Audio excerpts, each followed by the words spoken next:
Priatelia, toto musíte vidieť. Úplná bomba. Grécka europoslankyňa vystúpila s prejavom, ktorý bol doslova neuveriteľný a potom ešte totálne zničila nemeckého úchylného slniečkára, ktorý tam trepal nejaké nezmysly.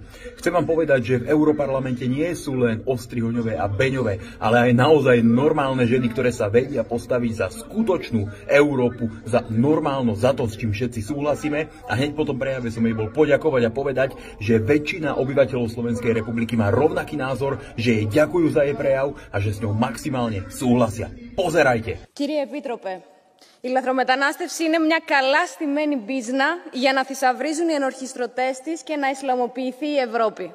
Γεμίσατε με τις ευλογίες της Γερμανίας και της Γαλλίας λαθρομετανάστες στις χώρες μας. Πληρώνουμε το Ισλάμ που μας μισεί από το ιστέρημά μας για να μας μετατρέπουν τις πόλεις μας σε γκέτο, να βιάζουν και να δολοφονούν μπροστά στα μάτια μας στο όνομα του Αλλάχ. Γεμίσαμε Μαχμούτ και Μοχάμετ σε μια Ευρώπη που έχει καταντήσει αγνώριστη. Λύσεις υπάρχουν. Ενισχύστε με κάθε μέσο τις χώρες που αποτελούν πρώτη πύλη εισόδου, όπως η πατρίδα μου, η Ελλάδα, αλλά και η Ιταλία και η Ισπανία. Όποιοι εισβάλλουν παράνομα σε ευρωπαϊκό έδαφος δεν πρέπει να δικαιούνται ούτε επίδομα ούτε άσυλο. Πρέπει να συλλαμβάνονται, να τους κατάσχονται τα κινητά, να μεταφέρονται σε κλειστά κέντρα σε ακατοίκητα νησιά και από εκεί να απελάβνονται στη χώρα τους ή με διακρατικές συμφωνίες σε χώρες εκτός Ευρωπαϊκής Ένωσης. Σταματήστε επιτέλους να επιχορηγείτε τη διαμονή τους και επιχορηγήστε την απέλασή τους.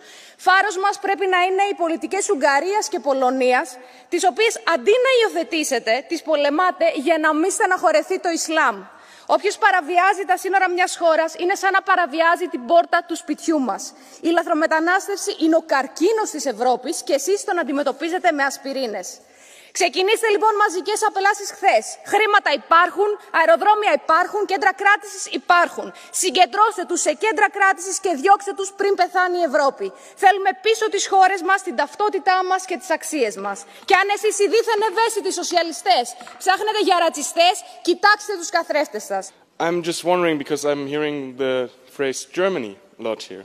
As a German, I want to ask you, don't you think that the times where we put people in camps in Europe should be over? And don't you think that we can have better solutions to the problems that indeed rise with illegal immigration than putting people in camps, locking them away, taking their phones, taking their liberty and taking their rights? And you laughing at that is a shame indeed. Πραγματικά ντροπή σας να συγχαίετε κάτι τέτοιο. Είναι πραγματικά ντροπή σας. Αυτό το ψευδοδίλημμα το οποίο θέτετε εσείς είναι πραγματικά ντροπή και μόνο που το αναφέρετε. Καμία σχέση το ένα με το άλλο. Αλλά όποιος παραβιάζει, κύριε, την πόρτα του σπιτιού σας μπαίνει στη φυλακή. Και εδώ δεν μιλάμε καν για φυλακές. Εδώ μιλάμε για κλειστά κέντρα από όπου θα πρέπει να φεύγουν για να επιστρέφουν πίσω στις χώρες τους.